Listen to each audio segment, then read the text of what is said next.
전국 법관 대표회의가 사법농단 의혹 연루 판사들에 대해서 국회 탄핵소추 검토가 필요하다는 데 의견을 모았습니다.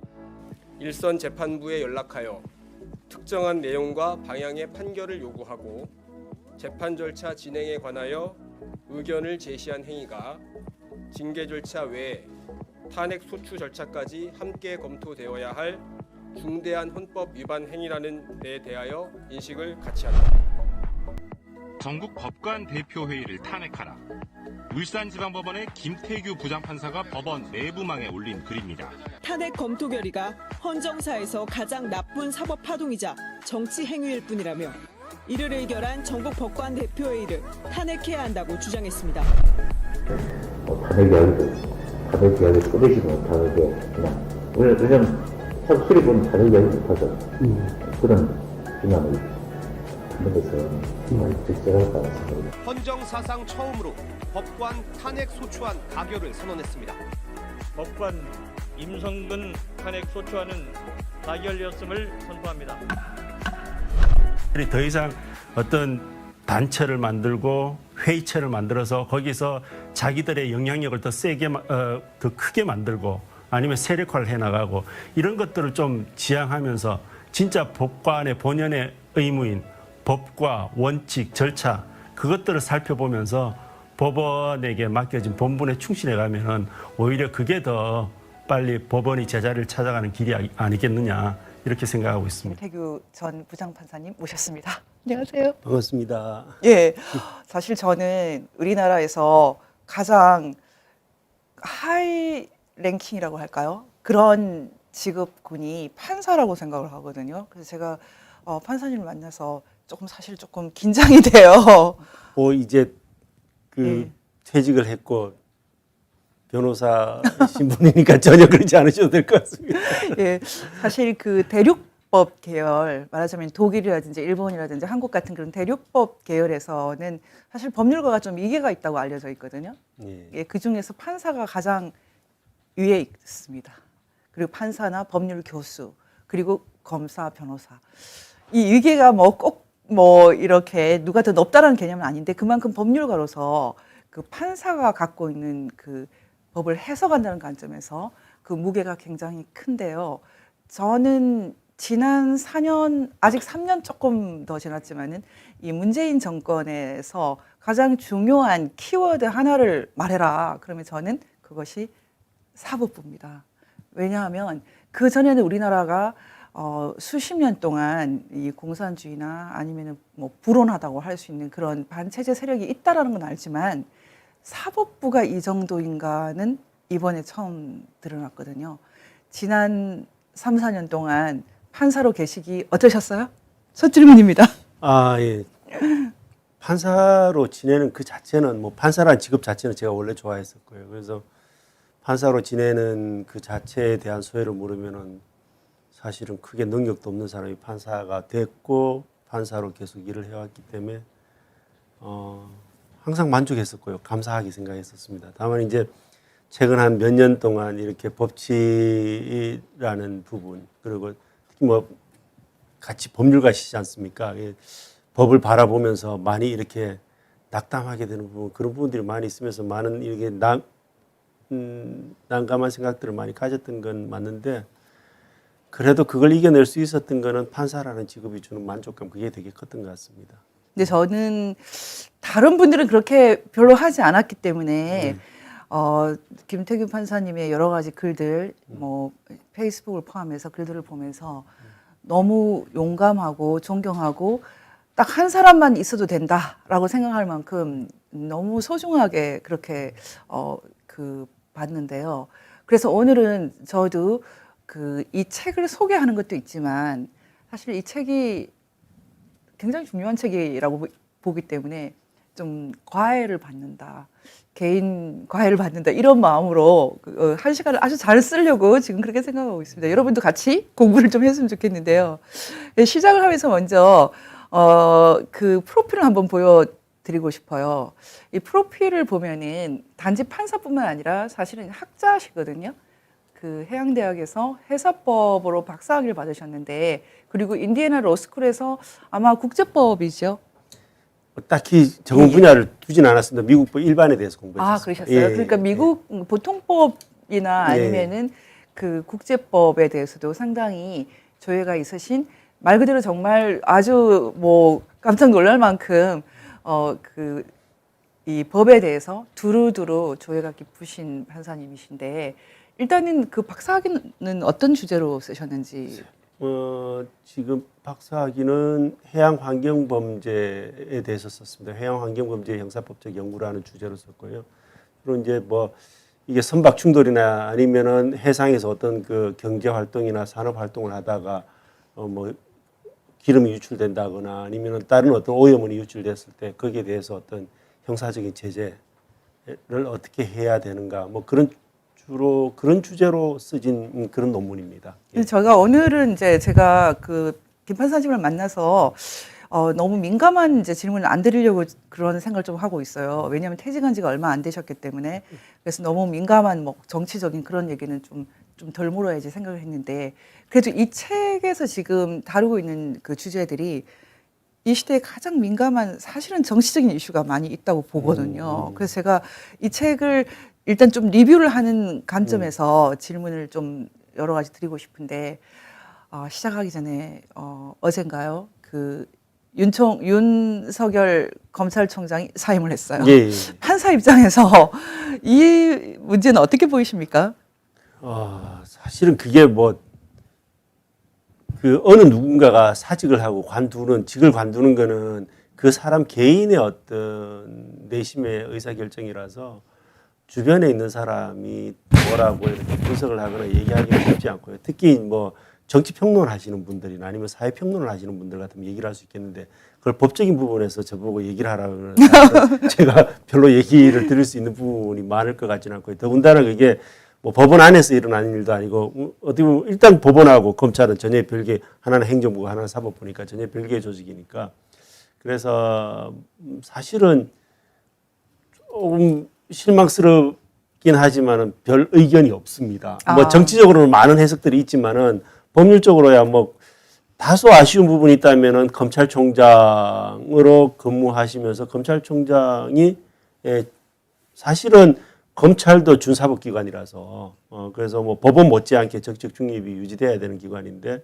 그런 부분들이 검찰총장으로 일하는 과정에서 이런저런 어려움이 있지 않았겠나라는 그런 생각, 그리고 그러한 것들이 원인이 돼서 검찰총장은 그걸 막기 위해서 임기도 분명히 보장을 하고 있거든요. 근데 임기가 못 지켜진 것, 그게 뭐 법률가 입장에서는 일단 법적으로 접근을 할 수밖에 없으니까 법적으로 접근을 해보면은 가장 중요한 건 임기인데, 그런 것들이 제대로 안 지켜지고 중도에 사퇴를 하는 그런 것들은 좀 아쉬운 대목이다. 그 정도로 말씀드릴 수 있을 것 같습니다. 지금 검찰이든 사법부든 일어나고 있는 일을 봤을 때는 검찰 사법부 뭐 준사법기관이기 때문에 검찰이 포함해서 이 문제만 봤을 때는 지금 우리나라가 평화시가 아닌 것 같아요.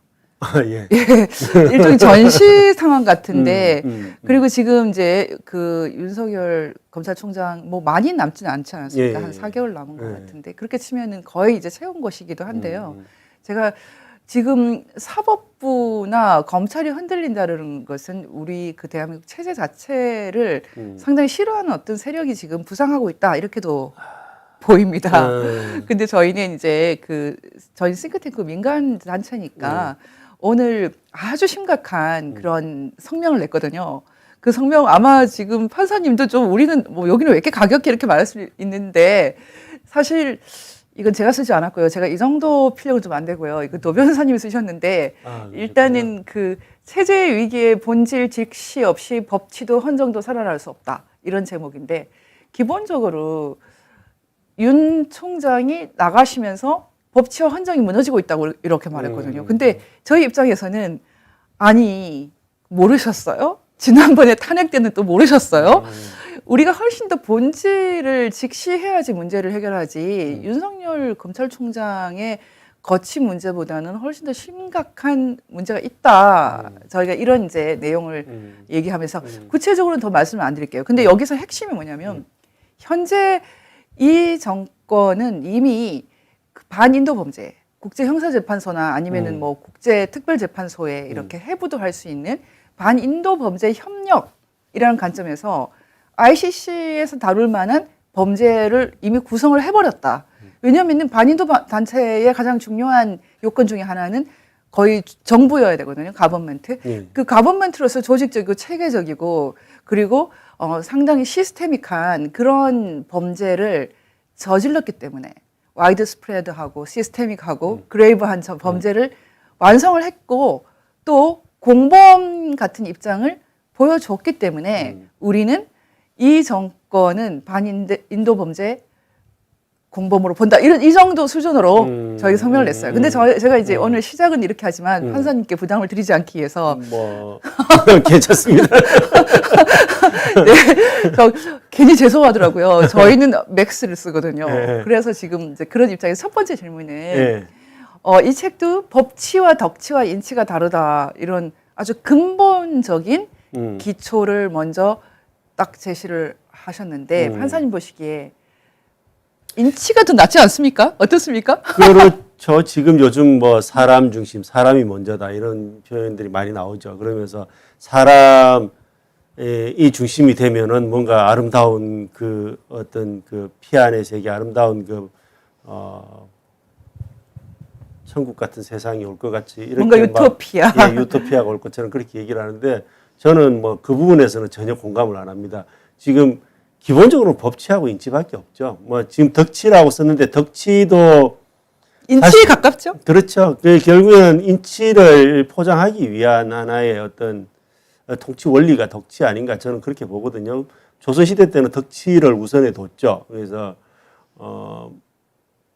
일단 법보다는 우선 덕을 앞세우고 뭐 그런 그 조선시대 어떤 통치 원리 때문에 아직도 우리 그 국민들 상당수의 그 인식 속에는 법을 얘기하면 일단 이 모진 사람. 그래서 사람이 법부터 앞세우는 거 아니고 일단은 사람이 정이 있어야지 뭐 이런 식의 얘기들 하는데 사실은 그게 굉장히 기만적인 표현일 수가 있거든요.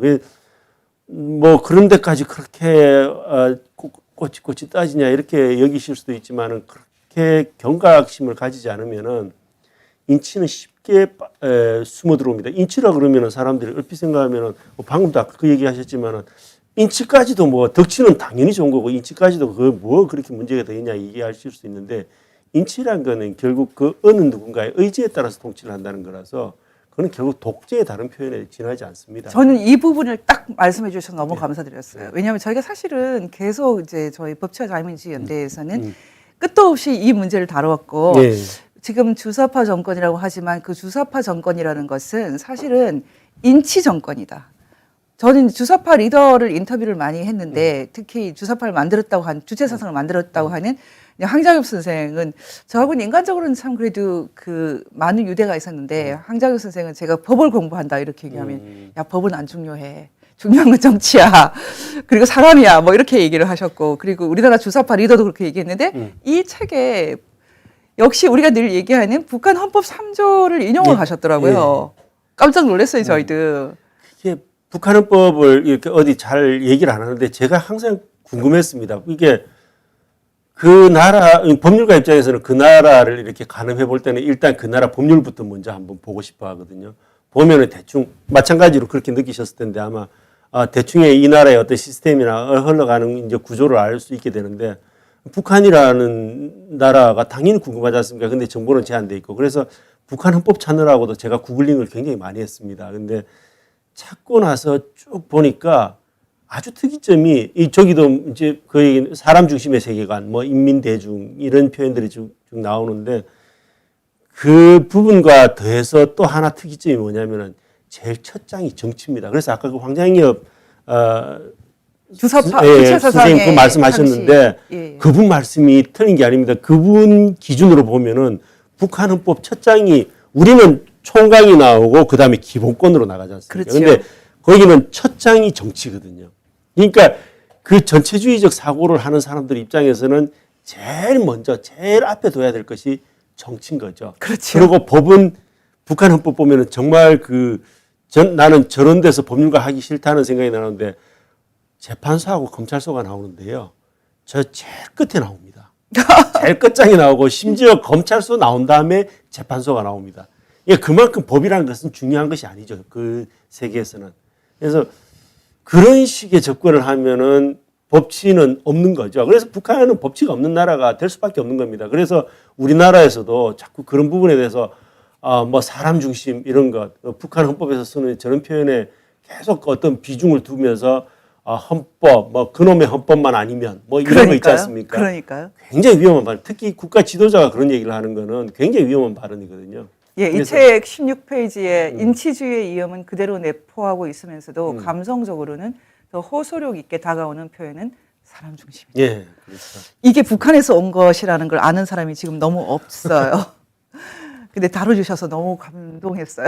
저희는 몇 년 동안 얘기를 했고, 전 주사파 문제를 많이 다뤄서 늘 얘기를 하는데, 판사님이 하시니까 무게가 다르더라고요. 제가 좀 거기서 한마디만 더 나가면은, 저 고속도로 가시면서 아마 많이 보셨는지 모르겠는데, 이 정권이 들어오고 나서 고속도로 옆에 사람 먼저 이런 표현이 많이. 똑같은 말이죠. 예. 야, 이 세상에 저 고속도로 안전표지판까지 굳이 저렇게까지 모르겠습니다. 본인들은 이념성을 안 넣었다고 얘기를 하겠는데 왜 유독 그 무렵에 그 표현들이 많이 나왔는지 그 우연이 참 저로서는 참 특이하게 느껴졌고. 우연이 아니죠? 저는 이제 이 80년대 판사님도 마찬가지지만 대학을 같이 다녔기 때문에 저것이 조직 그리고 선거를 준비하고 또 정권을 창출하고 그런 조직들의 아주 구체적인 근거가 있는 이념이라는 것을 100% 알고 있지요. 예. 그 사람들이 늘 하는 뭐 조직들 중에 사람 사랑 조직도 있고요. 네. 그리고 사람 중심이라는 것은 뭐 그 주체 사상에 늘 제1과 제1장에 그렇죠. 나오는데 네, 문제는 이렇게 노골적으로 하고 있다는 것. 예, 이렇게 노골적으로 주체 사상을 내세우고 있고 국민들이 이것을 쉽게 생각하는데 이 책에서는 쓰셨더라고요. 그래서 저는 이거 좀 감사하게 생각을 하는데 결국은 지금 말씀하신 것을 정리하면은 한국은 지금 법 침략 덕치도 아니죠. 인치, 권위주의, 수령 중심 이 싸움을 하고 있는데 그래서 이 싸움은 이제 본격적으로 시작이 될 것 같습니다. 지금 북한 헌법을 얘기했는데 북한의 진짜 실질 헌법은 유일사상 10대 원칙이고 그것은 수령이 사실은 신적으로 통치한다 이런 것이거든요. 그래서 지금 시작을 너무 확실하게 분명하게 해주셔서 제가 이걸로 한 50% 정도는 하셨다 이렇게 생각합니다. 그러면 이제 본격적으로 이것 말고도 너무 중요한 얘기를 많이 하셨는데 이 책에서 제가 이제 그 중요하다고 생각되는 그 키워드를 다 뽑았어요. 그래서 제가 하나하나 여쭤보려고 이제 생각을 하는데 제일 먼저 그 순서는 좀 들쭉날쭉할 텐데 일단은 역시 여기서도 적법 절차를 다루셨더라고요. 그 미국 법을 공부하셨으니까요. 저 표현의 중요성을 정말 절절히 느끼시죠? 저 표현이 미국 헌법의 거의 90%죠. 그렇죠. 그렇죠. 그래서 제가 제일 우리 법문화에서 갈증을 느끼는 부분이 저 부분입니다. 이게 국민들은 적법 절차라는 용어 자체도 아직도 생경하게 느끼시는 부분들이 많고, 뭐 이렇게 미란다 원칙 이런 거는 가끔 들어보신 것 같아요. 그런데 적법 절차 저 부분에 대해서 국민들의 인식도 아직 충분히 제대로 안 갖춰져 있고, 나아가서는 법률가들조차도 적법 절차에 대한 인식이 굉장히 떨어진다. 그런 생각을 가끔 하고, 법률가들 중에서 특히 적법 절차를 진행하고 하는 그 재판장을 맡게 되는 판사들조차도 때로는 저 부분에 대해서 소홀한 태도를 보이는 경우들이 많다. 저게 안 되면은 저게 돼야지 진정한 법치주의가 되고 저게 안 되면은 그리고 저걸 무시하면은 결국에는 아무리 법을 얘기해도 결국은 야만으로 간다라는 게 그건 뭐 너무나 자명한 일이라서. 지금 이제 이 문제 제가 아까 말씀드렸어요. 이 책의 어떤 키워드를 저희가 말을 하고 있는데 하나하나가 사실은 한두 시간으로 끝날 수도 없는 너무 큰 주제이기 때문에 제가 굉장히 아쉬운데 일단 이 그 적법 절차 그냥 이런 것들이 있다 정도만 넘어가야 될 것 같아요. 근데 적법 절차 이거 하나를 보면 일단 우리 헌법 12조 한번 보시겠어요? 그 헌법 12조가 이제 적법 절차 조항이 들어있는 조항인데 사실 이게 그 원조는 13세기 1, 2, 1호 그 대헌장 시대부터 올라가는데요. 저는 그래서 이게 듀 프로세스가 리걸 프로세스가 아니다. 듀다 듀. 이 듀라는 단어를 이해하기가 굉장히 어려운 것 같아요. 그렇죠. 그래서 이 듀라는 것은 단지 어떤 그 뭐 입법 레지슬레이션을 통해서 입법을 통해서 적혀 있는 구문 아니고 그거 이상 또 영국적인 불문법적인 전통에 있는 그렇죠. 사람이 이거 참 리저너블하다. 이거 참 옳다. 사람이 이렇게 살아야 되라고 하는 그런 총체적인 게 들어있지 그렇죠. 않습니까? 맞습니다. 굉장히 어려운데 그래도 우리 헌법 12조가 이 적법 절차를 좀 구체적으로 한 것이 사람 함부로 잡아넣으면 안 된다. 그렇죠. 이건데 지금 판사님 죄송하지만 왜 그렇게 많이 잡아넣어요? 영장 판사님들 도대체 정치하시는 겁니까?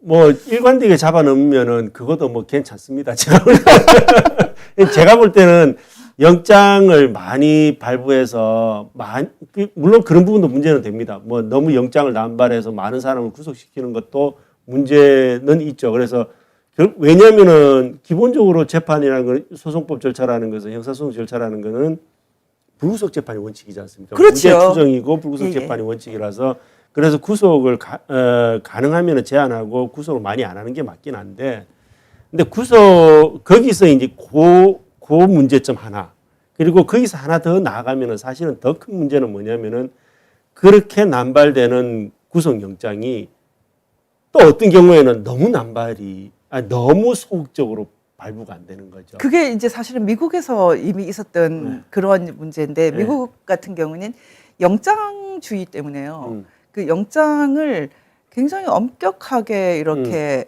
거의 증거에 가까운 것을 제출하지 않으면 영장 자체를 안 내주는 그 미국식 이제 적법 절차에서 또 비롯된 그런 게 있는데 그래서 제가 생각할 때는 좀 말 그대로 좀 적절하게 하는 게 이 영장이 좀 어려워요.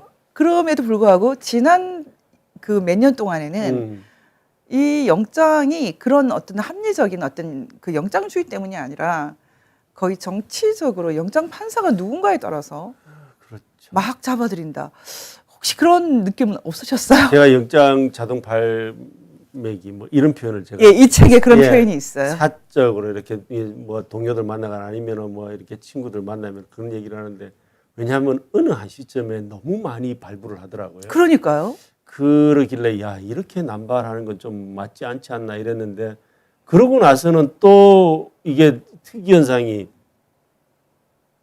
어떤 사안에서는 너무 발부를 안 해요. 그러니까요. 그러니까 왜냐하면 근데 이게 보면 정치적 칼라가 보이는 거죠. 그러니까. 예, 그러니까 동료들하고 얘기하면서도 옛날에는 영장 발부할 때 그 이전에 선례들, 경험치들 이걸 주로 얘기했는데 이제는 판사들끼리도 그 판사가 성향이 어때? 그 사람 알아? 뭐 이런 식의 얘기들이 이루어지는 거죠.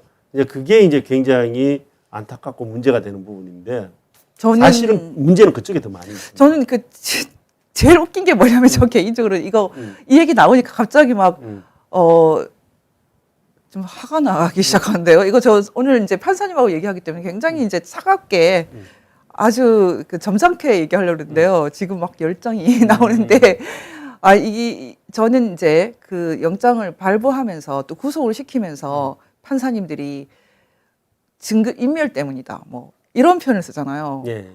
아니 증거 인멸이 증거가 필요 없는 것조차도 증거 인멸을 얘기하는데 말하자면 태블릿 PC나 이런 거는 이미 다 이게 사물이 있기 때문에 증거 인멸이라는 개념 필요가 없거든요. 그런데도 불구하고 그 인멸이라는 말 자체는 지금 당장 이게 사그라져 없어질 수 있는 그런 의미인데도 없애는 거죠, 없애는 거. 예. 그런 증거 인멸이라는 개념을 쓴다거나 그러니까 말하자면은 이런 법리를 쓸 때 안 부끄러울까 이런 생각이 좀 들었거든요. 추상적인 용어라서 이제 해석하는 사람이 중요한데 이제 해석을 어떤 사람은 넓게 하고 어떤 사람은 좁히는데 경우에 따라서는 같은 사람이 어떤 사안에는 넓히고 어떤 사안에는 좁히는 이런 것들이 나타나니까 이제 문제가 되는 것인데요. 그리고 이제 글쎄요. 그게 뭐 결국에는 영장이라는 거는 기본적으로는 증거 인멸이나 도주 우려 그다음에 소환 불응 이런 것들이 사실은 기준이 돼야 되는데 그렇죠. 유무죄는 또 별개의 문제죠. 그래서 뭐 영장이 발부되고 구속이 되어도 무죄가 되는 사람들도 얼마든지 있고 또 그렇지 않은 사람들도 또 유죄가 돼서 구속되는 경우들이 얼마든지 있기 때문에 그거는 약간 달리 봐야 되는데 약간 정치적인 문제들이 거론이 되면은 판사들의 잣대가 약간 좀 움직이는 거 아니냐라는 생각을 많이 받게 만들죠. 최근에는 더 심해진 뭐 거죠. 좀 그런 것 같습니다. 저는 그렇게 느껴집니다. 뭐 그게 항상 이렇게 어떤 진단을 할 때는 어떤 분명한 데이터나 근거를 가지고 얘기를 해야 되는데 제 느낌으로만 말하려니까 좀 조심스럽긴 한데 저는 좀 그렇게 느껴집니다. 지금 제가 이제 영장주의라는 개념하고 지금 있으셨던데 그 위법 채집 증거 배제 법칙 이것도 사실 미국 법에서 오는 다 책이죠. 그렇죠. 예, 이것은 영미법에서. 독나무에 열린 이제 열매는 역시 독이 있다. 음. 그리고 이제 헌법에 나오는 익스클루시브 그 룰이라는 이런 개념들 다 우리가 사실은 한국이 발전하면서 한국 법이 발전하면서 민주화 운동의 열매로서 우리가 갖고 온 건데 그럼요. 이런 것들이 왜 이렇게 막 무너지고 있을까? 판사님들이 이런 걱정을 하고 계시나요? 아마 본인들은 글쎄 본인들은 끝까지 저걸 지키고 있다고 여길까요? 그건 잘 모르겠습니다. 잘 모르겠는데 지금 어차피 저 부분들도 결국에는 적법 절차에서 오는 내용들이죠. 적법 절차에서 오는 내용들인데 그래서 저런 것들 역시도 아까 했던 그런 논리들이 여전히 마찬가지로 적용이 될 건데 영장주의 저 부분은 뭐 제가 누차 여러 군데에서도 말을 했는데 법원에서 판사 PC 열어보면서 영장도 없이 막 열어보는 그러니까요. 그거 보면서 도대체 이게 대한민국에서는 법원에서 이런 이 참담한 일이 일어나면 도대체 누가 이 법을 지키겠냐라는 그런 생각을 한 적이 있는데 판사님들이 정말 순환을 많이 겪었어요. 이번에 그렇죠. 그 탄핵 문제도 그렇고 사실 이건 정말 사법부가 이 정도까지 심각한가 했고 심지어 얼마 전에 그 예전 법무부 차관 그 사건도 있었죠. 이 사법부 내에서 법관들이 스스로를 이렇게 찌르는 식의 그런 일들이 일어나고 있는데 이건 서로 어떻게 보고 있습니까? 제가 어디서 책에서 얘기를 했나 모르겠는데 사법 살인 뭐 그러니까요. 자살 살인이에요. 사법 일종의 자살인 것 같은데요. 사법부 자살, 법원 자살 뭐 이런 표현까지 썼는데 그 제가 만든 말이 아니고 법원에 있다 나가신 선배 그러니까 옛날에 법원에 근무를 했던 선배한테서 그런 얘기를 들었는데 왜 자살을 하려고 그러냐 뭐 이런 얘기를 거의 자살 수준이지요? 예, 거의 그 수준이죠. 근데 그게 순수하게 법원에 어떤 잘못이 있고 그리고 그게 정당하게 평가되어서 일어나는 내부의 처벌이면은 그건 당연히 해야 됩니다. 그 판사라고 봐주면 되겠습니까? 오히려 판사기 때문에 더 엄하게 다루고 더 엄하게 징계를 하는 게 맞죠. 그거는 맞는데 문제는 뭔가 이렇게 보이지 않는 허구나 아니면 어떤 신기루 같은 걸 마치 실체가 있는 것처럼 이렇게 얘기를 해가지고 그걸 빌미로 공격의 도구, 공격의 명분을 쌓기 위한 그런 식의 흐름들이 있었다라는 생각이 드니까 이제 그 단계까지 가면 수용을 못 하는 거죠. 못 받아들이는 거죠. 제가 지금 이제 직권남용 이 키워드도 또 찾았는데 이 직권남용죄라는 것이 사실 이게 귀에 걸면 귀에 걸고 코에 걸면 코에 거는 사실 이렇게 재판 못 하게 돼 있지 않습니까? 직권남용죄 제가 저 재판을 한 형사 단독을 한 6년을 했는데 형사 단독 6년 하면서 저게 10년 이하라서 저게 단독 사건이거든요. 그 판사 혼자서 재판할 수 있는 겁니다. 그럼 6년 정도 했으면은 저걸 한 번쯤은 해보지 않았겠습니까? 근데 한 번도 안 했더라고요. 한 번도 안 했더라고. 근데 요즘 너무 많은 사람들이 저걸 듣고 있고 요즘 너무 많은 사람들이 저 직권남용죄로 고소 고발을 하고 수사를 하고 이렇게 되었거든요. 그게 불과 몇 년 동안 나타난 현상입니다. 그러니까 탄핵 자체, 그 박근혜 대통령 탄핵을 할 때 엄밀한 그 영장주의나 증거주의를 적용하지 않고 그리고 마치 정치범 수용소에 보내듯이 그렇게 사람들을 감옥에 넣고 이런 것에 대한 결국 결과가 법원과 검찰도 같이 무너지는 이런 상황이 아닐까 저는 그렇게 생각하는데 말하자면 직권남용죄라는 것이 이렇게 뭐 있는 것까지는 괜찮은데 저걸 적용할 때는 굉장히 엄격하게 해야 되지 않습니까? 그렇죠. 근데 지금 저 개념으로 따지면은 이 정권의 모든 특히 고위 공무원은 청와대는 전부 직권남용을 하고 있거든요. 그 뭐 책에도 소개했습니다만 당시에 직권남용죄도 위헌이 한번 문제가 됐었죠. 그때 이제 당시 권성재판 헌법재판관이 님께서 그걸 이 조항은 위헌 소지가 굉장히 강하다라고 하면서 소수 의견을 피셨는데 핀 이유가 저게 구성 요건이 명확치 않다. 직권을 남용한다라는 개념이 뭐냐? 뭐 그러니까. 그럼 복이 남용이라는 건 복이 나름인데 그러면은 이게 결국에는 저걸 폭넓게 쓰기 시작하면 나중에 정권이 바뀔 때 저걸 빌미로 해서 전 정권을 치는 도구로 활용될 수 있다라고 그때 당시에 그렇게 얘기를 하셨습니다. 그게 뭐 2000년대 초반의 얘기입니다. 그리고 실제 그때 당시 문제가 되고 이 법을 위헌으로 해야 된다라고 했던 그 대상자가 누구냐면 지금 국정원장이십니다.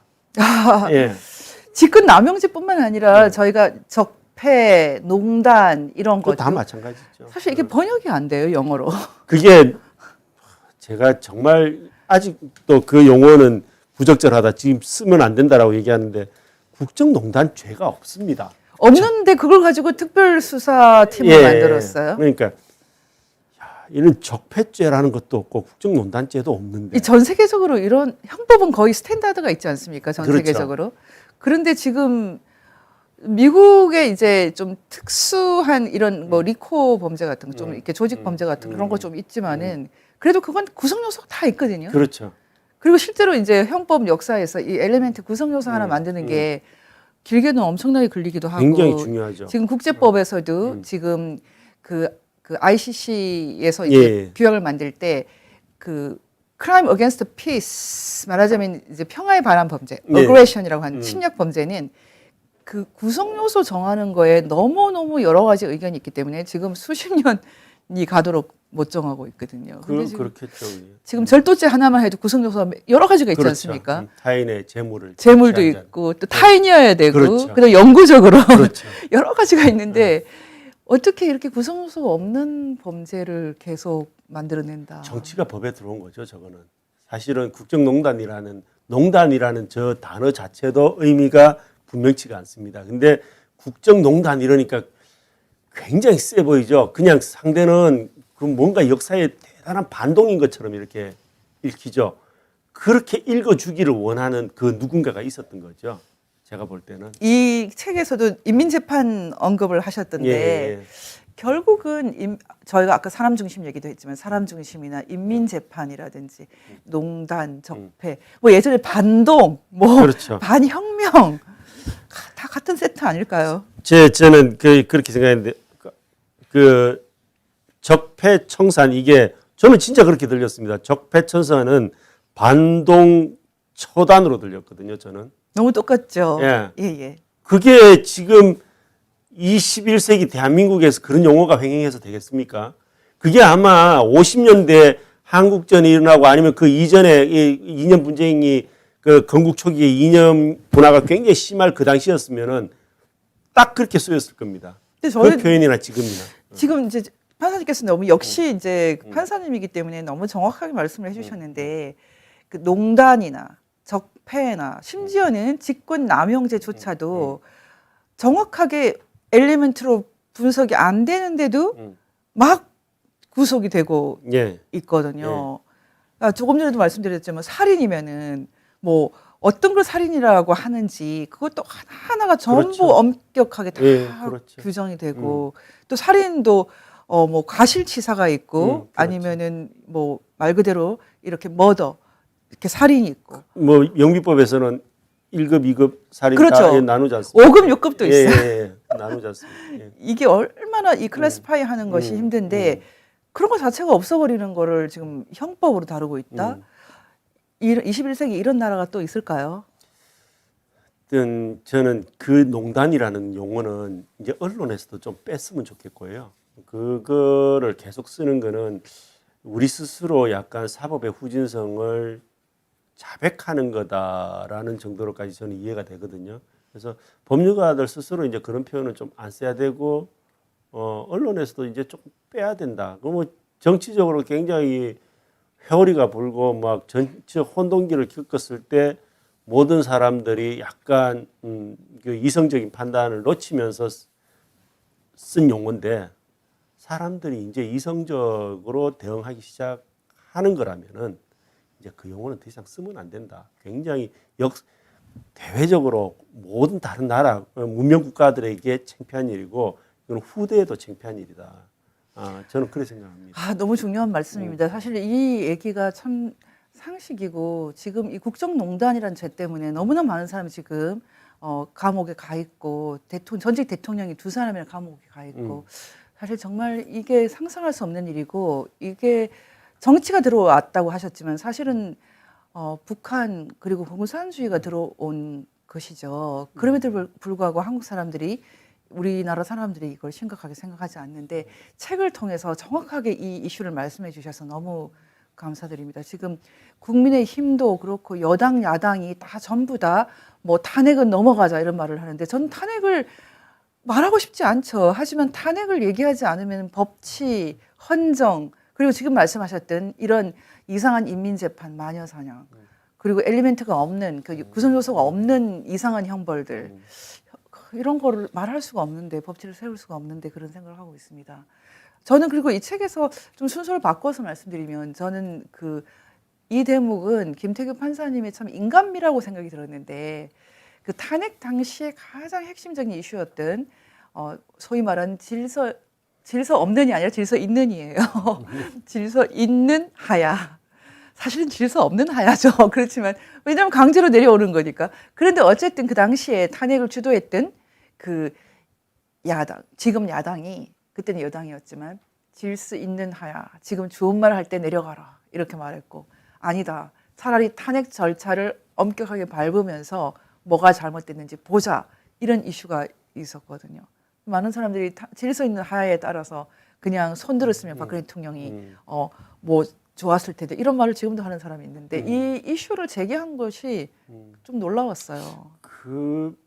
모르겠습니다. 놀랍게 봐주셔서 저는 뭐 감사하긴 한데 사실은 저거는 제 기준으로 보면은 전혀 놀랄 만한 일이 아니었던 거죠. 왜냐하면 법률가 입장에서는 법만 보면 되니까. 그렇죠. 그러니까 이게 탄핵이라는 건 헌법 질서 안에 있는 겁니다.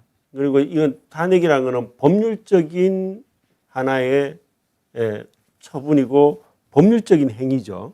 근데 하야는 헌법전에 없죠. 그리고 저건 하야는 법률에도 없고 헌법에도 없고 하나의 정치적인 행위입니다. 그러면 법률가 입장에서는 어떤 대통령의 권리가 되어야 될 상황이 온다라고 했을 때는 당연히 법률적인 범위 안에서 그러한 현상들이 나타나는 게 맞다라는 생각을 하는 거죠.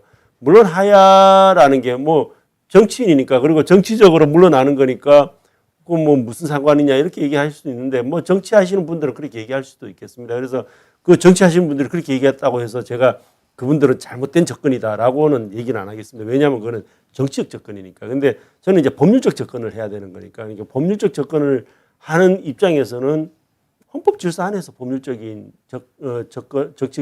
정치적인 사안도 헌법 질서 안에서 이루어져야 되고 헌법 질서 안에서 그러한 것들이 마무리되어야 된다라고 생각을 한 거죠. 그러면 결국에는 남는 선택지는 탄핵밖에 없는 거죠. 그래서 그런 취지에서 말씀드린 거고, 저 탄핵을 했으면 더 정치적으로 유리했을 텐데, 아니면 하야를 했으면 정치적으로 더 유리했을 텐데, 이런 말씀을 드린 건 아닙니다. 저는 제가 쓰는 말하고 조금 맥락이 다른 건 알고는 있었는데요. 사실 그때 당시에 그게 엄격하게 말해서 정치라기보다는 일종의 상상할 수 없는 인신 공격이었고요. 그리고 말도 안 되는 걸 갖고 와서 다 범죄로 만든 것이었기 때문에 저는 어떤 한 인간이 정말 실존적인 차원에서도 그런 일을 당하고 자기 권리를 구제하지 않는 것은 옳지 않다 이렇게 봤거든요. 그래서 일단 질서 있는 하야란 말이 저 말 자체가 사실은 무시무시한 말이 아닌가. 저는 굉장히 불쾌한 말이라고 생각하고 있어서 저 문제를 일단 이 이슈를 제기해 주신 것을 좀 감사하게 생각을 했는데요. 아마 그 판사님 입장에서는 그 판사 입장에서 탄핵을 받기 때문에 저희하고는 좀 다르겠지만 아마 좀 느낌은 다른 것 같습니다. 그래도 사법부가 살아있는 한에서는 최대한 법적인 그렇죠. 법적인 절차를 하는 게 맞다라고. 그랬는데 결국 지금 법관 탄핵, 한국 역사에서 존재하지 않았던 법관 탄핵도 사실은 정치적인 것이 됐거든요. 뭐 어떻게 생각하십니까? 김명수 대법원장의 그 거짓말에 대해서 어떻게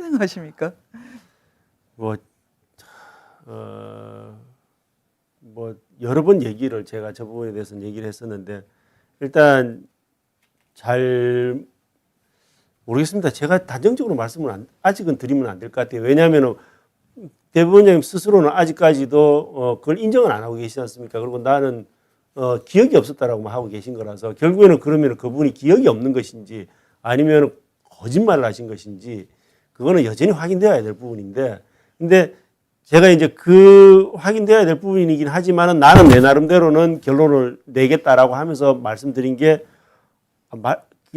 많은 정황들을 얘기 드린 거죠. 또 뭐 녹음도 있었으니까. 네, 녹음도 있었고 뭐 녹음도 있지만 어쨌거나 기억이 잘못돼서 뭐 최종적으로 나는 정치적 그 사표를 받았다 그 부분에 대해서는 그 사표를 받지 않았다고 얘기한 거는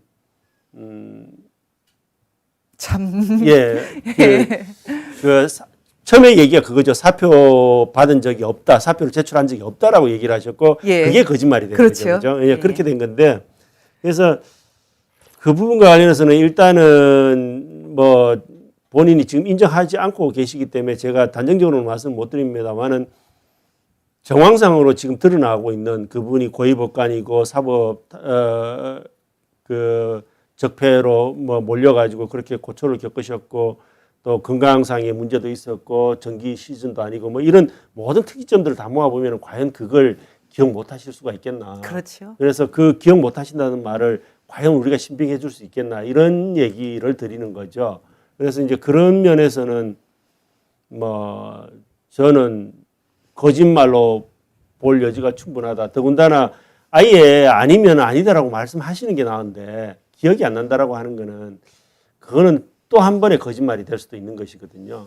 그래서 그런 부분들에 대해서 제가 지적을 했던 거고 그럼에도 불구하고 그냥 사과 정도로 이렇게 마무리될 수 있을 것인가. 이제 그런 부분들도 전임 대법원장님에 대한 처우 그분에 대해서 이루어졌던 어떤 사법적인 처단 그리고 임성근 부장에 대해서 이루어졌던 어떤 사법적인 지금 탄핵이 일어났지 않습니까? 이제 그런 것들하고 비교하면은 과연 대법원장님께서 현 대법원장님께서 그 정도로 지금 드러난 것만 해도 굉장히 그 잘못이 크게 보이는데 그냥 사과하셨다고 해서 그 사과를 뭐 횟수를 거듭해서 하셨다고 해서 문제가 덮이고 모든 문제가 해결될 수 있을 것인가 그 부분에 대해서는 좀 의문이 있습니다.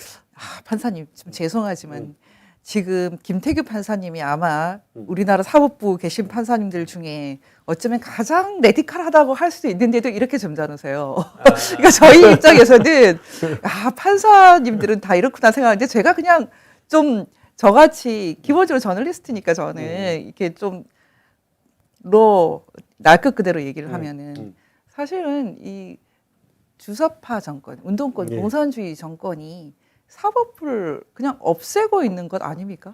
저는 그냥 사법제도. 왜냐면은 공산당이 제일 싫어하는 게 선거, 자유선거하고 사법부거든요. 그거 없으면 북한은 똑같아요. 그렇죠. 저는 예전에 제가 친했던 그 타임지 그 기자가 저한테 북한 평양 갔다 오다가 비행기에서 이렇게 한국 KBS 9시 뉴스를 봤는데 어떻게 북한에 있는 사람하고 한국에 있는 사람하고 얼굴 똑같고 말투 똑같냐. 똑같아 계속 얘기를 해서 전 좀 불쾌했거든요. 근데 요즘 보면 똑같아지는 것 같거든요. 제가 너무 가격한가요? 아직은 제가 글쎄요. 아직은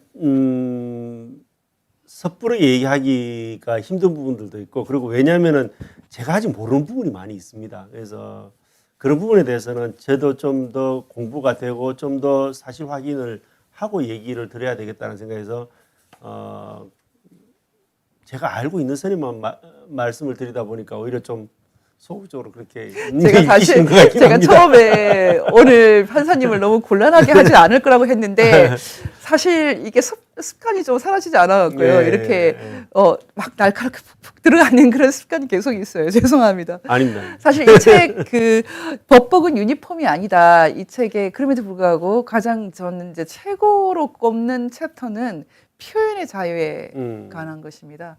이 표현의 자유 역시 사실 뭐 영미법, 특히 미국법의 근원이 있는데 표현의 자유, 우리 헌법은 표현의 자유란 말 자체는 쓰지는 않죠.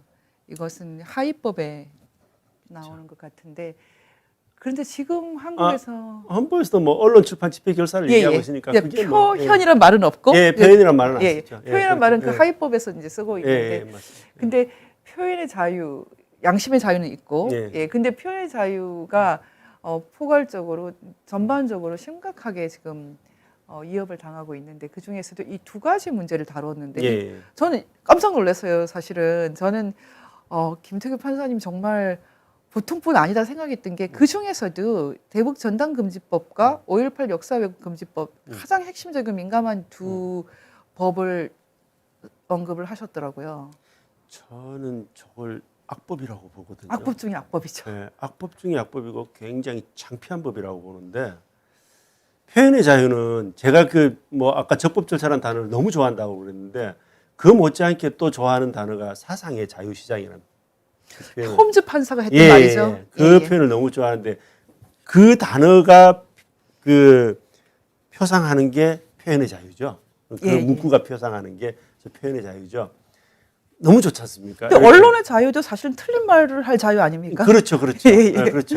그래서 사상의 자유시장에 맡겨놓으면 되는 거거든요. 이제 시장을 규제하더니 이제 사람들 사고하고 표현하는 것까지도 규제하려고 드는 그로밖에 안 보이는 거죠, 저거는. 저게 규제가 되면은 결국 표현의 자유 가장 본질적인 부분까지 침해하고 그걸 아니까 지금 국제적으로도 저게 창피하다라고 지금 공격이 들어오는 거지 않습니까? 너무 망신이죠. 지금 심지어 체코 같은 나라에서 우리가 저런 얘기를 들어서 되겠습니까? 폴란드, 러시아에서도 굉장히 걱정하고 그러니까요. 있어요. 저런 법을 저걸 어떻게 대한민국에서 30년, 40년 전에 제가 바로 와보니까 30수년 전에 제가 법학과에서 공부를 할 때도 저런 식의 법은 만들어질 거라고 상상을 못 했는데 어떻게 30수년이 흘러가지고. 근데 유신 때도 없었고요. 법을 알면 저 법을 만들면 안 되는 저건 유신 때도 없었고 사실 6.25 역사 왜곡 금지법 이런 거 만들어야죠. 만들면 이제 그 북침 주장하는 사람들 다 잡아들여야 다 집어들여야죠. 이제 그런 식이면. 저게 대북전단 금지법은 제가 그 얘기는 뭐죠? 그렇게 언론에서 그렇게 쓰죠. 김여정 하명법이라고 그렇게 쓰죠. 저는 그 표현보다 이게 더 정확하다고 생각하는데 김정은 심기법이라고 생각해요. 심기법이요? 예. 심기를 건드리지 않으려고. 심기법. 예. 와. 뭐냐면은 멋있는데요. 뭐죠? 저게 큰 명분이 뭐냐면은 국경지대에 있는 우리 국민들의 안전을 침해한다는 것이거든요. 그 침해가 왜 됩니까? 북한에서 포를 쏘니 만약에 쏘지도 않겠지만 쏜다 치면은 포를 쏠 위험이 있다는 거거든요. 그럼 그 포를 쏘는 그 행위로 인해서 우리 국민들의 생명 신체가 위협이 되면은 그건 안보로 막아야 될 부분이죠. 그리고 그 포를 쏘는 행위 자체는 북한 위정자의 심기입니다. 그게 북한 위정자가 우리가 전단을 날리면 반드시 심기가 흐트러져서 반드시 그게 포를 쏘는 행위로 나가고 포를 쏘는 행위가 반드시 우리 국민들에게 위해가 되는 이중의 인과관계가 되면은 인과관계가 성립할 수도 있긴데 이 심기가 흔들려서 포를 쏜다는 거는 이거는 인과관계의 문제가 아닙니다. 기분의 문제지. 제가 책에서도 어디서 그 얘기를 했었는데 김정은이가 그날 아침에 자기 와이프랑 싸워가지고 화가 나서 쏘라 해도 쏠 수도 있는 겁니다. 그렇죠? 대북 전단이 가서 그 사람이 화가 나서 쏠 수도 있는 거고 부부싸움을 해서 화가 나서 쏠 수도 있는 거고 아래 부하가 잘못해서 기분 나빠서 쏘아도 쏠 수도 있는 겁니다. 심지어 예전에 저기 그 금강산에서도 쏘았고요. 예. 근데 그걸 안보를 통해서 안보를 튼튼해서 지킬 생각은 안 하고 저 사람 기분 맞춰주려고 저 법을 만들고 저 법을 만들면서 대한민국의 모든 국민들의 표현의 자유는 제한하고 그리고 안보에서는 지금 안보는 그냥 지금 군사훈련도 제대로 한미 군사훈련도 제대로 안 하지 않습니까 지금? 저는 사실 이제 85학번이시고 저는 89학번이니까 이 세대를 잘 알고 있지 않습니까? 근데 그 사람들이 어느 수준으로 그 수령을 따르고 수령 절대주의를 했는지를 너무 잘 아는데 저는 사실은 수령 절대주의도 문제지만은 너무 무식하다고 생각하거든요. 그리고 무식한 것도 있지만 또 하나는 인간이 아니다. 왜냐하면 북한 사람들은 사람 아니라고 보는 거 아니에요. 그렇죠, 그렇죠. 사실 독일 같은 경우는 국경에 그 짤저기트라고 하는 국경에다가 일부러 이렇게 딱 그 법률 그 기록서를 만들어서 그때 그 탈동자 동독 탈출하는 사람들 총 쏜 것 때문에 그거 기록하고 그렇게 전 세계에 이제 알리고 이런 것 때문에 동독이 막 서독을 향해서 엄청나게 항의를 해대고 그랬거든요. 그 자유를 찾아오는 사람들이 소중하게 생각을 해야 되는데 지금 북한에 사는 사람들은 사람 아니니까 계속 저렇게 노예로 살아라. 도대체 이 세대는 얼마나 잘못되어 있나 그런 생각이 듭니다. 개인한테 가장 소중한 건 자유죠. 그리고 그 북한을 이탈한 사람들이 온 이유는 자유죠. 결국에는 개인의 자유죠. 개인의 자유란 걸 인정해주지 않은 전체주의 국가다 보니까 그러니까요. 그 개인의 자유를 찾아서 온 사람들이지 않습니까? 그 측면에서도 그거는 다분히 인권적인 측면이고 인륜의 보편 가치적 측면에서도 그 사람들을 내치면 안 됩니다. 안 되고 우리 법적인 영역으로 우린 법률가니까 법으로 얘기를 해도 그 사람들은 대한민국 국민입니다. 대한민국 국민이 대한민국 주권은 한반도 전체에 미치지만은 현실적인 통치권은 휴전선 이남 지역에만 미치죠. 그러면 이 사람들은 주권이 미치는 영역에 있기 때문에 우리 국민인 겁니다. 그런데 그 사람들이 통치권이 미치는 그래서 완전한 주권이 행사되는 그 영역으로 들어왔으면은 그것대로 해야죠. 그 사람들은 그 영역에 들어오는 순간 대한민국 현재 남한에서 거주하고 있는 남한 국민들하고 완전하게 일치되게 대접을 받아야 되거든요. 근데 그때 당시에 제가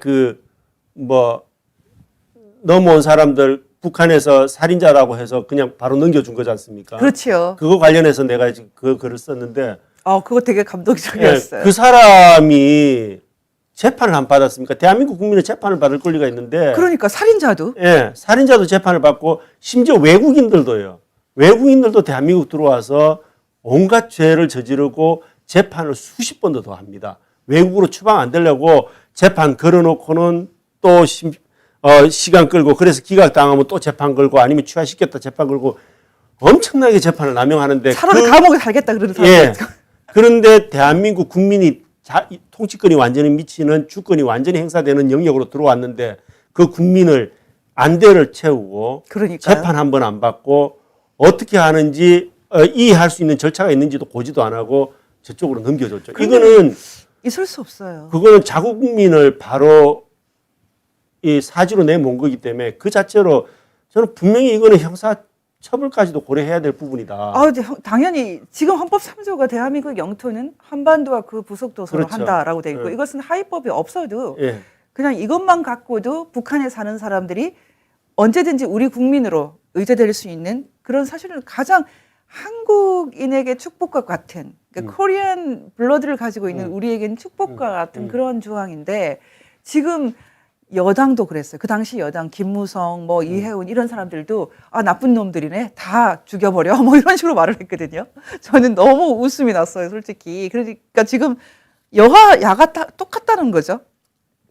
아마 지금 북한을 올려보낸 그거는 지금 이 정권 들어오고 나서의 일일 겁니다. 그게 얼마 되지 않습니다. 그게. 이 정권 때인데 그때 국회에서 질의가 있을 때 질의가 그때 있을 때요? 김무성, 이해운 등이 그 얘기를 하시는군요. 들어보니 나쁜 사람들이던데 잘 보냈다는 식으로 얘기를 했거든요. 그런 접근은 안 맞습니다. 모르겠습니다. 정치인들은 그렇게 얘기하고 대중의 지지를 원하니까 그렇게 얘기하시는지 모르겠지만은 법률가는 그렇게 접근하면 안 됩니다. 그렇죠. 특히, 법률가는 법대로 얘기를 해야죠. 이 사건 때문에 사실은 우리나라의 그 체제의 가장 핵심인 헌법 3조, 4조가 사문화되는 그런 그렇죠. 참 비극이 일어난 그렇죠. 것입니다. 저는 여기에 관련돼 있던 통일부 관계자뿐만 아니라 반드시 처벌을 해야 된다고 당시 그 관여되었던 그 국가 공무원들은 전부 다 나중에 좀 어떤 형태로든 책임을 물어볼 필요가 있는 것 같아요. 그거는 좀 문제가 있는 것 같아요. 이 부분은 그냥 대한민국이 살아있는 이상은 넘어갈 것 같지 않은데 이 부분도 다뤄주셔서 너무 감사드리고 저는 또 인상적인 것이 피사실 공표죄. 사실 이게 참 똑같이 아까 말씀하신 것처럼 이거 엘리멘트가 좀 구성 요소가 애매한 그런 범죄인데 혹시 이런 범죄로 처벌을 한 적이 있으세요? 저도 없습니다. 저도 없고요. 그럼 직권 처벌된 남용도 예가 없더라고요. 우리나라 역사상. 예, 우리 역사 제가 다 일단 제가 검색해 본 바로는 없었습니다. 처벌된 예가. 이 정권이 확실히 지킨 공약이 한 번도 경험해보지 못한 나라를 체험하는 건데 사실 피사실 공표죄라는 게 저게 굉장히 웃긴 게 권력이 있는 자들이 자기 범죄는 좀 안 들키겠다. 알 권리고 뭐고 이런 거 아닐까요?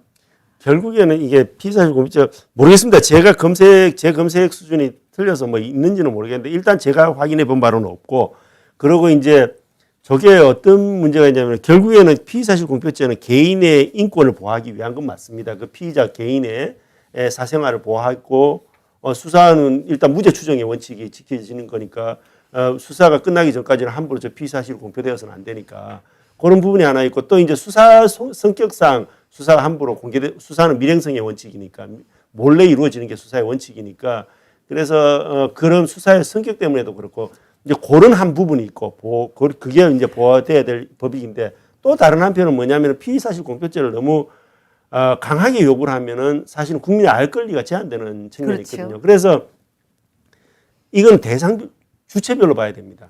수사 주체는 절대 피의사실 공표하면 안 되는 거 맞습니다. 그래서 수사 주체는 끝까지 그걸 지키면서 피의사실을 보호해 줘야 되는 거 맞고요. 근데 기자는? 기자는 끝까지 추적하는 겁니다. 그렇죠. 그거는 기자의 권리이기 때문에. 근데 그 기자를 처벌하겠다고 나오거든요. 그러니까 그게 말이 안 되는 거죠. 그게. 야. 기자는 국민의 알 권리를 만족시켜 주는 게 본인의 소명이기 때문에 기자 입장에서는 당연히 그걸 알아내기 위해서 애를 쓰는 거죠. 근데 이 그 공산주의 물먹은 이 정말 무식한 세대가 사실은 피의사실 공표죄하고는 비교할 수 없는 것을 박근혜 대통령 탄핵 때는 했어요. 그건 수사하기 전에 벌써 수사를 지시하는 수준의 그런 것을 했는데 그때는 가만히 있었죠. 자꾸 판사님은 굉장히 차분한데 저는 좀 화가 날라 그래요. 이거 좀 심각한데요.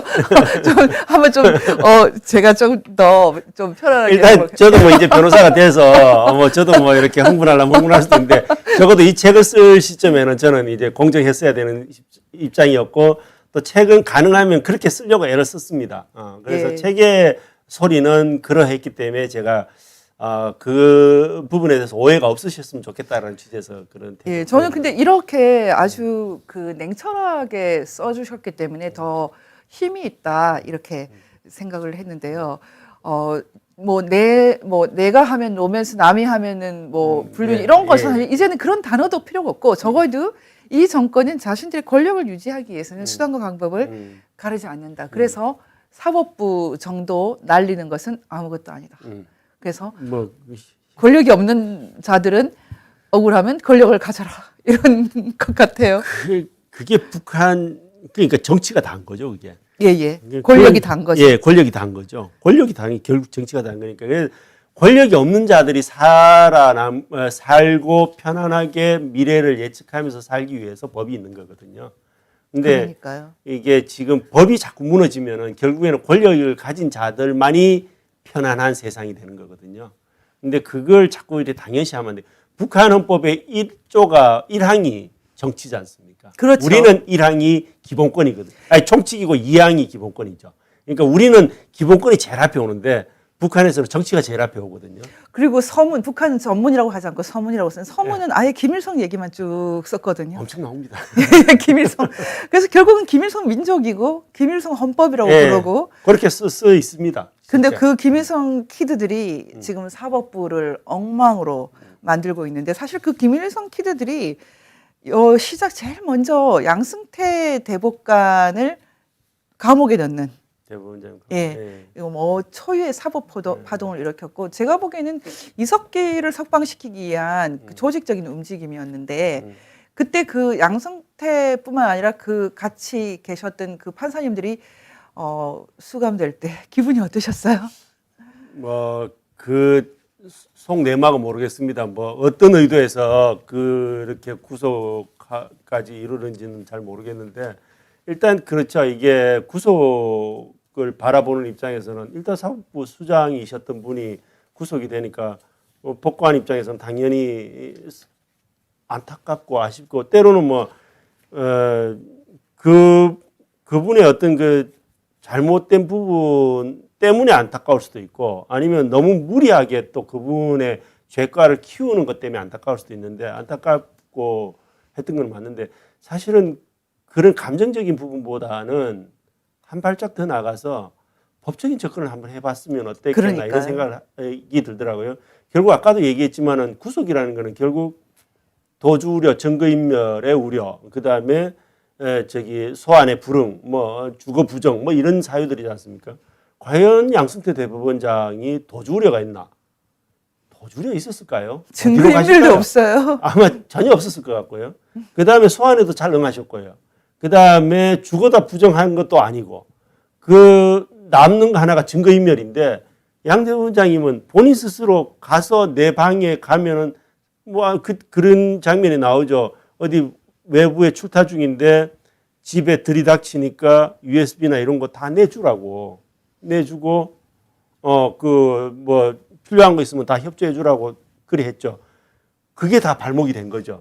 그러니까 본인 입장에서는 그게 죄가 된다라고 생각을 안 하시죠. 본인 스스로 죄가 될 만한 행동을 안 하셨다고 전혀 믿었습니까? 아니고 실제로 저희가 봤을 때도 그 팩트가 죄라고 할 수 있는 것이 없고 그때 가장 큰 중요한 이슈 중에 하나가 이제 그 일본 징용 그 판결 지연 이런 문제가 있어요. 사실 그게 죄가 될 수도 없는데 그렇죠. 근데 저는 이번에 이 책에서 그 역시 징용 배상 판결 문제도 다루셨더라고요. 그래서 저는 김태규 판사님 참 성실한 분이라는 생각을 했는데 이 문제도 너무 민감한 문제인데 제가 그래서 이건 좀 전문적이지만은 이 그 일본 재판의 기판력 문제에 대해서는 좀 질문을 드려야 되는데 일본에 대해서는 우리가 계속 감정적으로 접근하고 저는 물론 그런 사람이 아니지만 소위 반일 종족주의가 있는 나라이기 때문에 이 문제를 다루기가 조금 어려웠을 텐데 일본 재판에서 끝난 그 판결에 대해서는 어떤 입장을 갖고 계십니까? 이게 그 판결을 보기 시작한 이유가 실제 이런 판결들을 제가 주심을 한 적은 없지만 저도 고등법원 근무하고 이럴 때 보면은 이런 판결들이 왕왕 왔었거든요. 왔는데 주로 보면 일단 소멸시효에서 이미 다 걸러집니다. 그렇죠. 더 이상 얘기할 필요가 없죠. 그렇기 때문에 소멸시효에서 당연히 다 걸러졌을 판결인데 그래서 그 판결에서도 보면 1심에서도 소멸시효나 다른 기판력 등등을 이유로 해가지고 기각이 됐고 2심에서도 기각이 됐는데 3심에 가서 인정이 됐어요. 그러니까 야 이거는 뭔가 있다. 내가 모르는 법리가 있다. 신묘한 법리가 있겠거니 이렇게 생각을 했죠. 그래서 그걸 알고 싶죠. 법률가라면 당연히 궁금증이 동하죠. 그래서 읽어보기 시작한 겁니다. 처음부터 쭉 읽어봤는데 읽으면서 분명히 뭔가 이렇게 국제법적으로 제가 아직도 지식이 짧으니까 뭔가 어떤 특별한 법리가 있지 않을까라고도 생각을 했고 하여튼 많은 생각을 했습니다. 근데 제가 보기에는 법리가 없습니다. 네, 찾아보니까 그래서 쭉 읽어보니까 결국에는 그 많은 그 중요한 법원칙들을 신의 성실, 뭐 권리 남용, 뭐 이런 역시 엘리멘트가 없는. 그다음에 뭐 선량한 풍속 이런 식의 어떤 그 추상적인 문구로 가지고 다 깨버린 거죠. 그러니까 이게 뭔가 이런 생각이 드는 거죠. 이렇게 되면은 이 사안 하나는 이 사람들의 눈물을 닦아주는데 아주 도움이 됐을 수도 있는데 그러면 그 잣대를 똑같이 모든 국민들한테 적용을 시켜야 되거든요. 그러면 대한민국 국민 모두 다 소멸시효나 이런 것들을 다 문제 삼아 버립니다. 우리한테 그러면 신이 수령과 같은 신이 와야 되겠죠. 문재인 정권은 결국은 사법부를 없애고 신정 정치를 하고 싶어 했는데 저는 지금 이제 판사님 말씀대로 바로 그 국제법적인 원칙도 다 없애고 그리고 사실 이제 여기서 자기들 나름대로 관철시키려고 하는 게 있죠.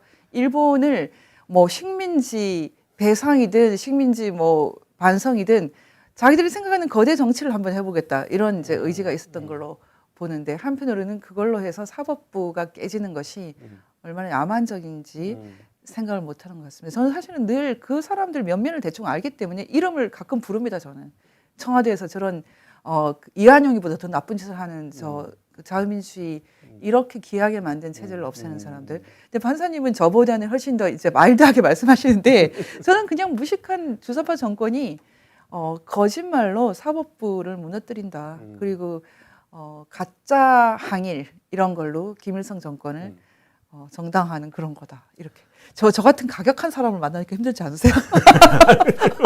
저는 뭐 제 얘기만 하겠습니다. 감사합니다. 사실 이렇게 안 하려고 그랬는데요. 지금 사실 이건 판사님의 좀 책임이 있는 게 판사님이 쓴 글은 굉장히 마일드하게 쓰셨지만 네. 이렇게 이슈 스파팅을 한 이 이슈 자체가 그 자체로 너무나 민감하고 이런 이슈를 제기하는 그 자체가 사실은 이미 넘어서 있는 겁니다. 근데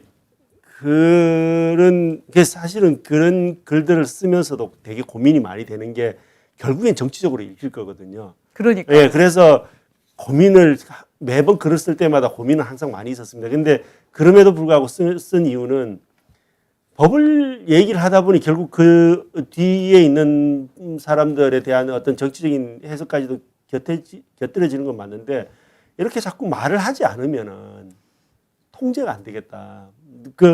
이렇게 저 혼자 말한다고 되지는 않겠지만 많은 사람이 말을 해야 되겠지만은 그 많은 사람들이 말을 하는 것 중에 저도 한마디를 해야지 예. 이게 통제가 되지. 이렇게 통제가 안 되고 계속 그냥 가다가는 결국 법이라는 게 흔적도 없어지겠다라는 이제 걱정이 든 거죠. 판사님, 저는 지금 현직 판사들과 그리고 또 예전에 판사를 하셨던 한국 판사님들은 저는 김태규 부장판사님께 다 술을 사시든지 아니면은 칭찬을 하시든지 뭔가 해야 된다 이렇게 생각합니다. 왜냐하면은 사법부가 이렇게 어이없이 무너지고 있는데 다 속으로만 앓고 말을 하지 않았다. 그런데 한 사람이라도 말을 해주셨지 않습니까? 저는 김태규 판사님은 이미 의인이라고 생각을 합니다. 의사, 김태규 의사. 그런데 지금 이 중에서 또 그 내정 불간섭과 인권 문제를 다루면서 지금 이 뭐 인권 하는 이 주사파 정권을 향해서 이건 거의 뭐 뺨 한 대 때린 것 같은 그런 말씀을 하셨던데 어떻게 생각하십니까? 자기들이 필요할 때는 인권이라고 그러고 그러니까 또 자신들이 사랑하는 북한과 중국을 옹호할 때는 내정 불간섭. 어떻게 보십니까? 아까 얘기를 했죠. 뭐 사실 그 인권 부분은 저보다 더 잘하실 것 같은데 인권 부분은 더 이상 내정 불간섭의 문제에서 완전히 이렇게 면죄부를 받는 그걸 내정 불간섭을 이유로 해서 면죄부를 받을 수 있는 것이 아니다라는 게 이제 국제법적으로 이제 수용이 됐지 않습니까? 예. 그래서 대규모의 조직적이고 정부에 의해서 일어나는 그런 인권 침해에 대해서는 유니버설 jurisdiction이라고 해서 예. 이제 보편적 관할 개념까지 그렇죠, 확립이 그렇죠. 되어 있죠. 그래서 문제 제기를 할 수 있다라고 이렇게 접근을 하는 건데 사실은 대북 전단 그 얘기를 또 얘기를 하게 되는데 그런 인권 침해가 물론 남한에는 없습니다. 지금 많이 없어졌지요. 예, 이 조직적이고 정부에서 대규모로 일어나는 악의적인 어떤 인권 침해는 없는데 북한은 분명히 있거든요. 아직도 그게. 그리고 유엔이 예. 2014년에 김정일, 김정은을 반인도 범죄로 사실 정확하게 규정을 그렇죠. 했거든요. 그렇죠. 예. 그렇기 때문에 분명히 그렇게 일어나고 있고 그 잘못된 그 반인륜적인 인권 행위, 조직적인 인권 행위, 대규모 인권 행위를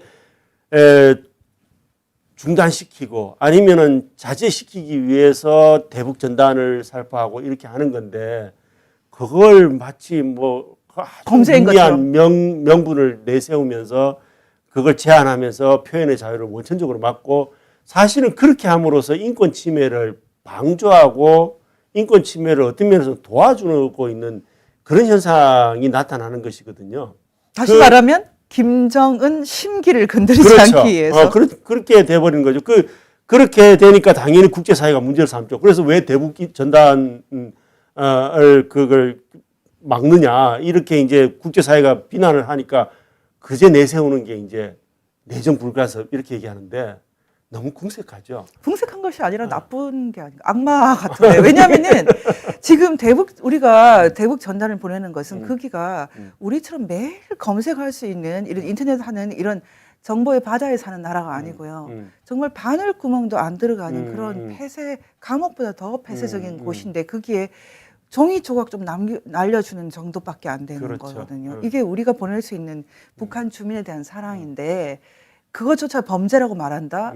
사람이 아니죠. 저는 지금 다 기록하고 보고 있습니다. 예. 지금 이 주사파 정권은 저를 이렇게 가격하게 만드는 것은 김 판사님이 이 글을 통해서 이런 이슈를 다 말했기 때문이에요. 저 사실 말려든 것 같아요. 그런데 이제 끝으로 그 남중국해 말하자면 지금 이제 그 국제 정치에서 가장 핵심적인 이슈가 이 그 중국 공산당의 그 체제 유지를 위한 몸부림 1대1로 그것의 한 이제 아시아에서 드러나는 양상으로서 남진화해 남중국해 문제인데 이 문제까지도 이 책에서 다뤘더라고요. 이것도 저 개인적인 아까 그 뭐 저기 진경공 그것도 마찬가지지만 이것도 개인적인 궁금증 때문에 그랬습니다. 어디인가에서 제가 구단선이라는 단어를 들었거든요. 그래서 구단선이 뭐지? 굉장히 이렇게 한자로 써져 있으니까 그 뭔가 의미 있는 근데 법률 용어인데 제가 들어본 적은 없고 그래서 찾았습니다. 찾아보고 나서는 그걸 찾기 위해서 이런저런 논문들도 찾아보고 했는데 그게 보니까 그냥 줄을 9개를 끊어진 줄 9개. 9개의 끊어질 단자죠. 끊어진 선. 남중국해라는 데가 이렇게 내해 비슷하게 이렇게 폐쇄해, 반폐쇄해인데 거기다 그냥 중국이 쭉쭉 점만 9개 끊고 이거 다 우리 거. 그러니까. 쉽게 얘기하면은 우리가 동해 쪽에다 그냥 줄 그냥 쭉쭉 한 이렇게 꺼가지고 저쪽에 일본 영토 쪽에 쭉 붙여가지고 줄 한 몇 개 꺼서 이거 우리 영토. 뭐 황해 쪽으로 해가지고 서해 쪽으로 해서 중국 영토 가까이에 그냥 줄 꺼서 우리 거 이런 식이거든요. 야 중국의 이 대담함은 어디서 나오지 이런 생각이 이제 그때부터 들어서 관심이 생겨서 받고 또 그 무렵에 저기 국제중재재판소에서 그 판결을 했습니다.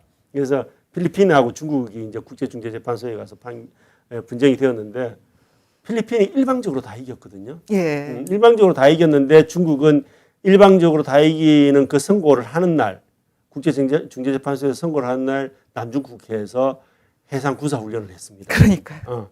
그래서 야 이게 참 국제 정치라는 게 재밌고 국제법이라는 게 참 특이하고 재밌고 그리고 거기서 더 나가서 중국이란 나라가 저렇게 대응을 하는구나. 우리도 지금 대륙북 문제 이런 게 지금 중국하고 해결이 다 안 됐거든요. 그렇죠. 중국이 지금 뭘 얘기하냐면 우리 국민들 대부분 다 모르면은 중국하고 대륙북 어떻게 끌 거냐면은 뭐 중국하고 우리하고 가운데 끌겠지 이렇게 생각하시는데 중국 입장은 전혀 그렇지 않습니다. 중국에서는 서해에 있는 그 모든 그 대륙붕을 구성하고 있는 그 모래가 다 어디서 왔니 이렇게 묻거든요. 그럼 다 황하에서나 양쯔강에서 왔겠죠. 그러니까 그러면은 그것들이 있는 데까지 거어야지 이렇게 되면 거의 우리 대한민국이 거의 최대한 밀착시켜서 이렇게 선을 그어야 됩니다. 지금 이제 남중국해 문제 같은 경우는 사실은 이제 저는 그 1941년, 2년 그때 일본이 진주만을 공격할 수밖에 없었던 이유. 말하자면 그때 이제 에너지 수송로를 그러니까 그때 당시 이제 전쟁을 위한 에너지 수송이기 때문에 석유 수송에 관련된 지금 이제 중국도 똑같이 맞습니다. 그 페트로 달러 시스템 속에서 이제 에너지를 확보해야지만 말하자면은 그 원탑까지 갈 수 있는 패권 그렇죠. 추구인데요. 맞습니다. 지금 이런 패권 추구 말하자면 거대 정치 이슈가 지금 이제 남진아에서 이제 딱 옛날에 그 말라카 해협처럼 이제 똑같은 일이 벌어졌는데 결국은 그 문제는 자유를 향한 전 세계에서 자유 수호 세력과 자유를 뺏어가려고 하는 세력 간의 투쟁이고요. 그러면 지금 이제 1시간이 넘어버렸는데 결국은 우리 사법부를 없애려고 하는 사람들은 자유를 수호하는 입장이 아니라 자유를 깨뜨리는 권위주의를 추구하는 세력에 지금 붙었다. 이렇게 봐도 될까요? 저는 개인과 집단이라고 항상 접근을 하거든요. 나는 개인의 자유, 그 헌법상의 기본권이죠. 우리나라 헌법은 기본권이 제일 앞쪽에 옵니다. 물론 총강이 있지만은. 그래서 그걸 최고로 두는 게 맞다. 법률가이기 때문에. 법률가이기 이전에 또 대한민국은 자유민주적 기본 질서를 추구하는 나라고 내가 그 자유주의를 추구하고 있기 때문에 제일 앞에 오는 게 맞다. 그리고 그 자유는 결국 개인이 없으면 안 되는 거거든요. 개인의 자유지 집단의 자유가 있을 수, 집단의 자유는 개인의 핍박이죠. 그거는. 그러니까 결국 개인과 집단의 싸움, 전체와의 싸움인데 나는 전체는 수용 못한다. 전체를 얘기하면 그거는 오히려 그게 역사의 반동이다라고 생각하는 거고 역사의 진보, 역사의 선순환으로 나가야 될 부분은 개인의 자유다라는 생각을 하는 거죠. 아주 마지막으로는 너무나 민감한 문제입니다. 지금 말씀하셨던 그 각 개인의 자유보다는 북한 전체주의, 중국 공산당에 아주 호감을 갖고 있는 민변 뭐 이렇게 부회장이 거의 이제 탈북 종업원들을 북으로 돌아가라고 그런 식으로 하는 걸 봤는데 민변 언저리에 있는 사람들이 지금 사법부에서도 파워를 갖고 있어요. 지금 보니까 이번 청와대 그 민정수석도 가는 것 같은데 이 현상은 어떻게 보십니까?